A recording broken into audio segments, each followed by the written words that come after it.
The upper arm is made up of one long bone called the humerus, while the lower arm is made up of two long bones called the radius and large.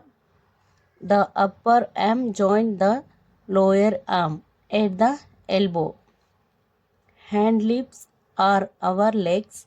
The upper edge or the thigh is made up of a tongue long bone called the femur. Femur is the longest bone in our body and bears the weight of the whole body. The femur fits into the hip gill with a ball and socket joint and is connected to the lower leg at the knee joint.